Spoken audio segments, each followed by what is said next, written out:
Donc la rencontre avec Michel Ramin s'est faite en 2003. Et le premier nomade qui a donc relié la montagne et la mer a été signé par Ben.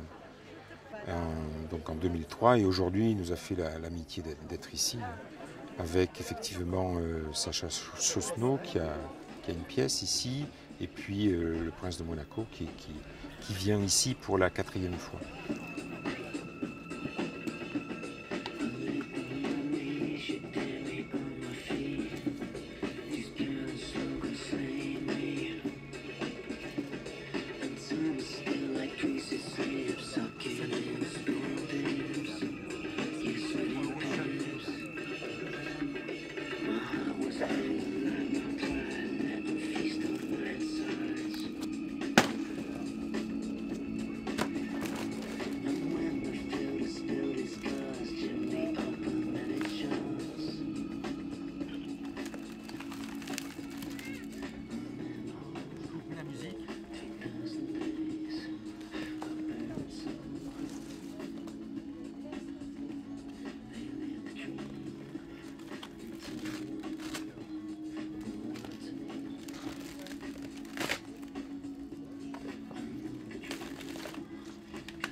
Chaque année, Nomade a la particularité de travailler sur un thème.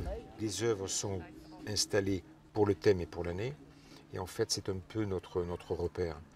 Et pour cela, on a la possibilité de laisser des pièces et des œuvres longtemps. Il y a des œuvres ici qui se sont un petit peu patinées par le temps, hein, qui sont patinées par le temps. Petit à petit, l'eau le délite, le soleil le craquelle, le froid l'abîme, et au bout de 5-6 mois, il y a ce qu'il y a là. C'est un lieu qui est extraordinaire en été, qui est extraordinaire dans toutes les saisons.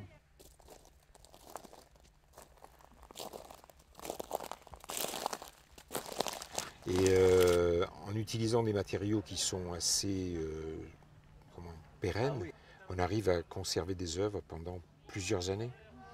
Et les œuvres qui restent longtemps donc, dans le lieu prennent un petit peu l'ambiance du lieu.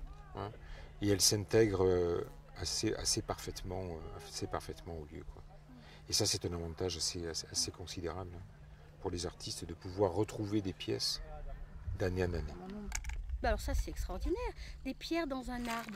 D'habitude les pierres c'est sur terre, mais là c'est dans un arbre. Donc l'idée c'était extraordinaire de se promener un jour et puis par hasard de faire tomber une pierre sur une pierre et d'apercevoir un son cristallin. Donc là c'est devenu magique. Et puis on a une chance extraordinaire, c'est d'avoir rencontré Gilles Mottet qui s'est dit mais ça on pourrait en faire quelque chose.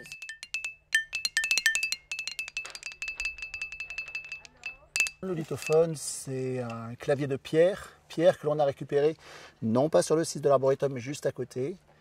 Et cet instrument a été mis en position sur une sculpture par Franck Rougeot. Le jardin sonore est une idée qui est collective. Là-dessus, il y a des facteurs qui sont venus. François Combe qui est facteur luthier, donc Franck Rougeot qui est sculpteur, mais aussi des musiciens comme Christian Amouy qui viennent jouer du lithophone aujourd'hui, qui joue une pièce de M. Rosset.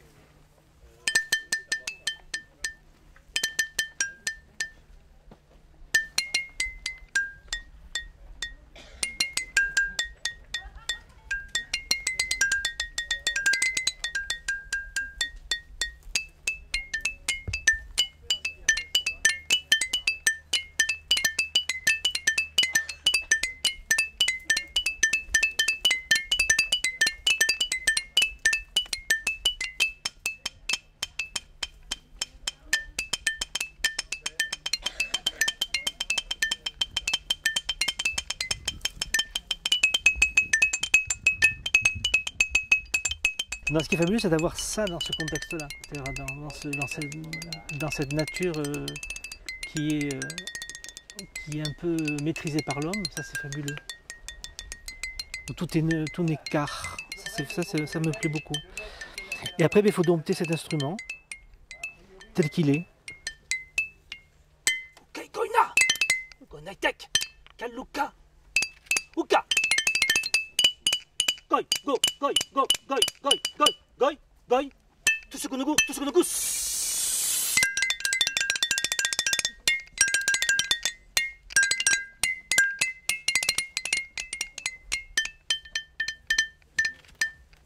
Uk, yog, tol, ve. Yogo, kaluka, yogo, kaluka, yogo, yogo, yogo. Irina Goyetek, Irina Goyetek, Irina Goyetek, Irina Goyetek, Irina Goyetek, Irina Goyetek, Irina Goyetek, affaire. Kalukalo, Kongudus. Oko, Kalu, Gai, Oh, Go, Terrativité, Sugunugu, Gogo, Sugunugus. Kolgo, Go, Goi, Oh, Goi, Go, Goi, Kolgo, Hoi, Skutogo, Yoi, Go, Go, Go, Hoi, Hoi, Sulgo, Hoi, Oi, Og, Og, Og, Og, Og, Og, Og, Og.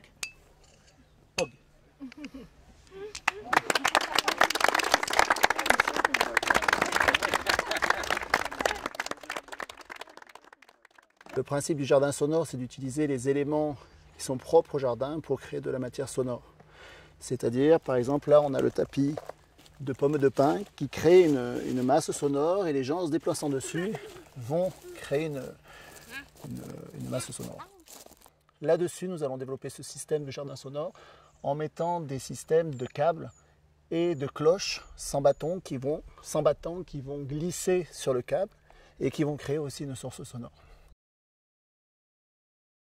L'idée, c'est Gilles qui l'a lancé, c'est d'abord de participer ici à l'Arboretum pour en même temps faire amener du monde et faire comprendre qu'il y a une relation des œuvres, des arbres et de cet environnement.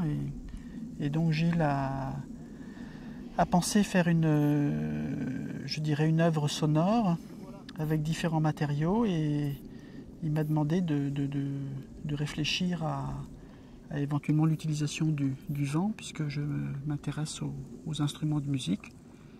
Et on a commencé à travailler sur cette idée et en piochant un peu à droite, à gauche. Ce ne sont pas des idées qui sont de moi mais qui ont déjà été mis en place déjà plutôt en Hollande, en Belgique, là où il y a beaucoup de vent. Et donc de faire des instruments qui fonctionnent bien au niveau éolien. Donc ça s'appelle des arcs éoliens. Et c'est constitué tout simplement d'une caisse de résonance. Et sur cette caisse de résonance, c'est simplement un chevalet tiré de l'idée du quatuor, des violons, violoncelles, et de tendre une corde pour que cette corde puisse vibrer avec le vent et transmettre une onde sonore au travers des cloches qui sont caisses de résonance.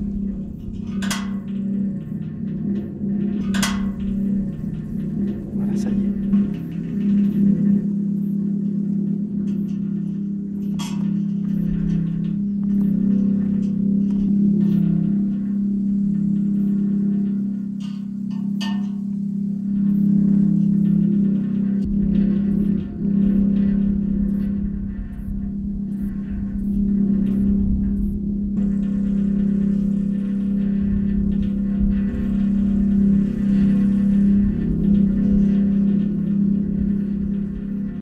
Vous voulez essayer?